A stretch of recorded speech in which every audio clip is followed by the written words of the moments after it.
Are you willing to fall in love with a pervert, as long as he's a cutie? Well, yeah, my answer is obviously yes. But sadly, I'm not the one asked, and this particular question is actually the title of the anime I'm about to talk about in this video. It's finally time to give you my thoughts on this season ecchi harem release. Took me a while to get here, mainly because, unfortunately, I wasn't so excited for this particular show, despite being part of my favorite genre. For starters, the art style threw me off for the moment I gazed upon it. It looks kinda cheap, and characters often don't integrate within the background. Also, the ghosts look kinda generic, and nothing about them had the wow factor I was looking for when deciding to give this anime a try. I mean, yeah, one of them has huge tits, but besides those delicious melons, there isn't much eye candy to stare at. This title was supposed to be an ecchi, and yet not much fan service in the first half of the show. I need my nudity, guys, and when a harem anime does not have it, it's always a spiritual disappointment. For starters, I'm completely naked. Yeah, the very first frame of the show has the 4 girls on the cover partially naked, in an unfortunately short dream sequence. But after that, not much female skin is shown. The dream also ends too abruptly. Right when the sister was about to make her move, the protagonist just had to wake up. Like something out of the ordinary was happening. Sisters are all news, pal. Right now, mothers are becoming hot and gaining popularity. They are the future kids. Trust me, I'm doing my research. Well, let's talk about the premise, shall we? The story is rather simple. The main character, called Keiki Kiryu, wants to experience love and tries to get his first girlfriend. I really want a girlfriend. He has a very relatable and easy to sympathize goal. Where things get a bit more complicated though, is when the protagonist stumbles upon an anonymous love letter left for him in the club room. A love letter. Oh, hell yeah! Naturally, Keiki is happy that he finally might get the girlfriend he's often fantasizes about. And yet there's a slight inconvenience. Not much is known about the identity of the admirer, and the only lead he has are a pair of white panties left behind, right next to the letter. And what's this?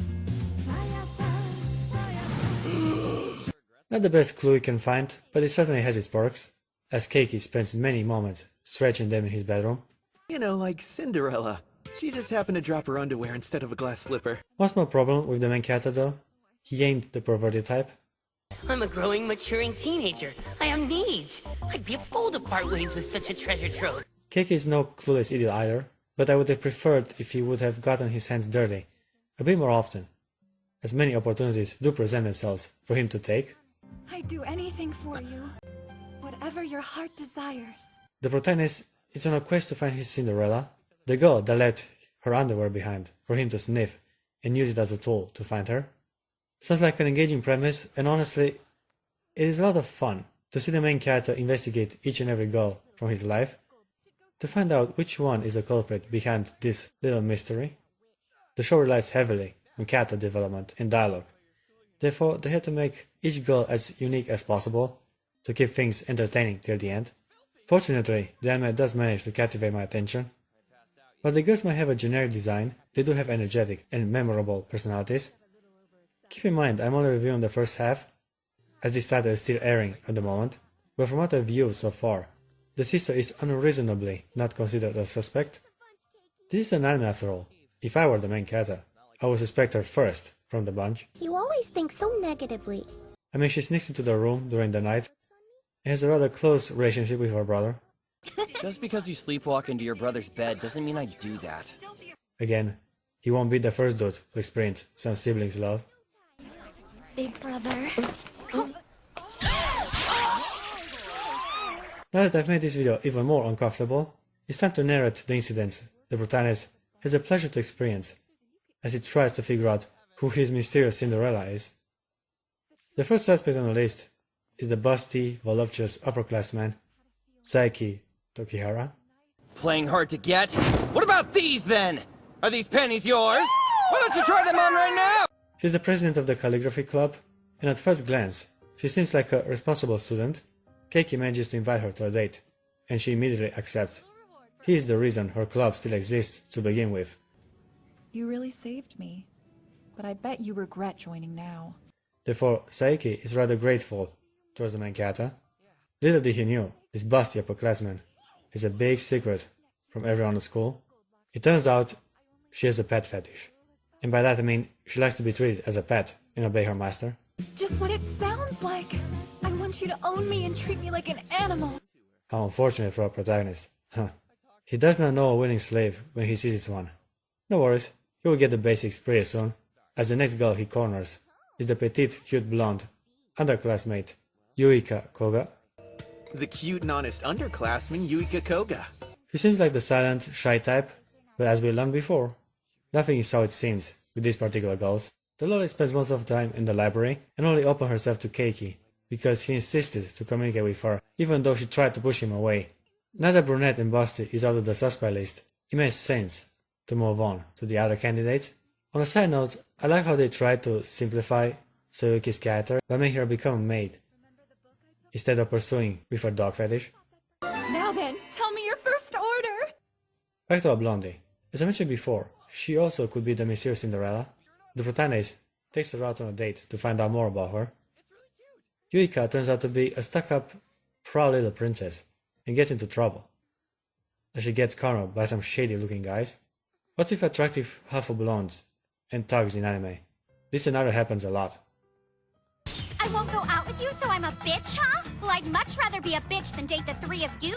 Long story short, the blonde loli turns out to also have a weird fetish. She wants to make Keiki her obedient slave and tries to dominate him by shoving her used panties down his mouth. Now what do you say? Would you become my slave? Her weapon of choice is rather suspicious, but it was clear that she wasn't the girl behind the love letter. Kiss my foot and pledge yourself to me. On to the next possible culprit. Now end up with the friendly and approachable classmate Mao Nanjo. The friendly and approachable classmate Mao Nanjo?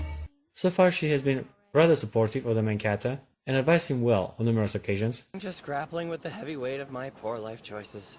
Well, sucks to suck.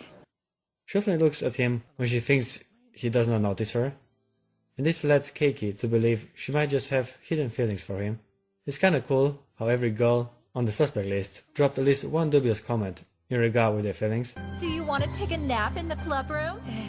No thanks, I have class. I would have joined you. She does not want the protagonist to date other girls, but her jealousy goes beyond personal interest. Or maybe, not really? Now that I think about it.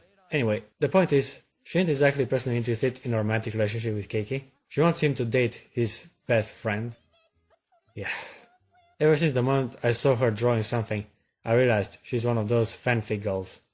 Hold on, are you telling me you were... Not even close. You need to calm down. Isn't it kinda weird how each and every girl he encounters is a messed up pervert in some way? Guess it's in the title, but still, what are the chances so many weirdos to orbit the main character? But wait, there's more! Starting episode 5, we get yet 2 more girls thrown into the fray of love. Koharu Otori is yet another loli that gets introduced as a stalker and a ruthless pursuer of love. She blackmails the main character into introducing her to his best friend, the handsome Shoma Akiyama. Now that I think about it, I haven't yet properly introduced him. It is established from the beginning that he is a rather popular guy that secretly has a loli fetish.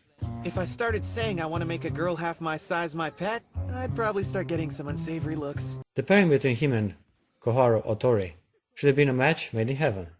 The only problem is that she's older than she looks, I'm a third-year upperclassman. and Akiyama only wants a younger girlfriend. I won't kink shame. As you may know, I'm a pursuer of the petite. I do. Last character I'll mention is Ayano Fujimoto. She's the vice student council president. Ayano is a cute, shy-looking girl, and on top of all that, she's also clumsy. Jeez. I wonder how exactly she will be introduced to the main character. Okay guys, as I previously stated, the show is far from over. This is still my early thoughts on the property. Much can change, but at the moment, despite its bright colors, this is a rather dull harem anime. Welcome back, Master! I missed I was you! bored, So I thought I'd make her wear a maid outfit this Eureka time. sure is a glutton for punishment.